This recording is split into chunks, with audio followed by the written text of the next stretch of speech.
Hey all, Q.A Tobi here. Today I'll be answering the question, is a sharing economy fair? Our first answer is from Marinatomaniac. The question is a bit philosophical, but I will try to provide a comprehensive answer. The idea of a sharing economy is completely different from an on-demand model. A sharing economy is based on a simple, yet important principle, sharing sources. People use their knowledge, skills for monetizing purposes, to achieve what they want and help others. An on-demand economy is somewhat different.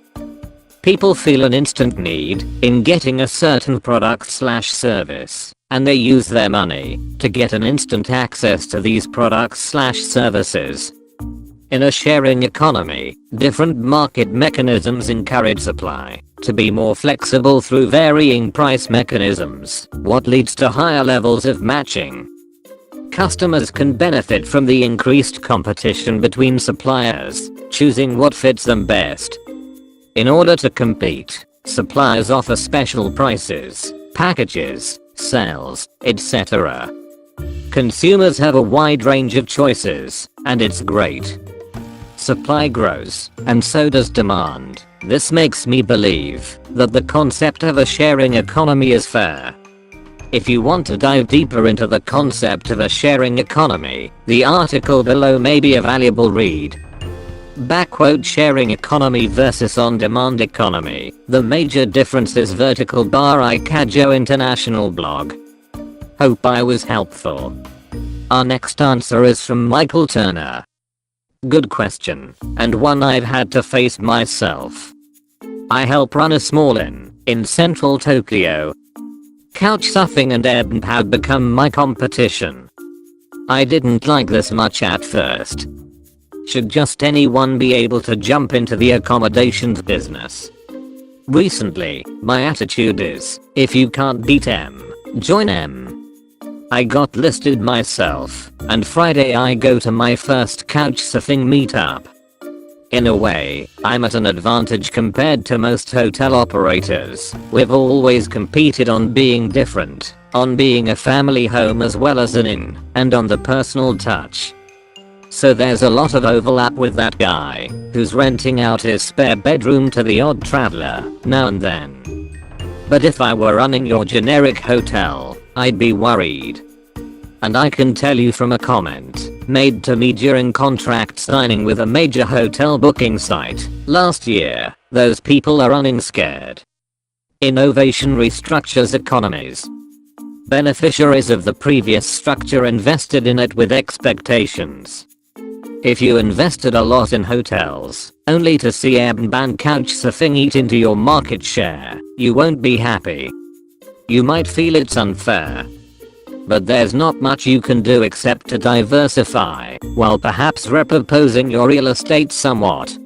There might be one respect in which the sharing economy can be unfair to all. Under very specific economic conditions, wage flexibility can result in a downward spiral in a bad recession. If everybody's a contractor in an open bid market, and an economy slumps, you could get what's been called the paradox of toil. Everybody tries to work harder, but incomes keep dropping, and work keeps drying up. You underbid to keep getting work, this leaves you with less disposable income, you consequently spend less, which, in aggregate over millions of providers like you, depresses other industries whose products or services you consume. They have less disposable income too. Which makes people in those industries engage in the same behavior right back at you. Eventually, if not sooner, they don't consume as much of what you offer because they reduced their own bids. So your bid drops again to try to remain competitive, as do all your rivals, and around it goes. Wages are ordinarily what economists call downward sticky.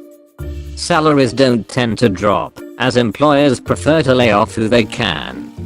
The ones who remain are more likely to be people who could get the same, or higher, wage elsewhere. Where the workforce is unionized, workers have more bargaining power, and can often prevent both layoffs and wage reductions. But unionization has been on the wane for decades. In a deep recession, this wage stickiness tends to disemploy those with relatively little bargaining power. But the paradox of toil proposes how, even if you banish wage rigidity, you can get the same disemployment, just in a different way.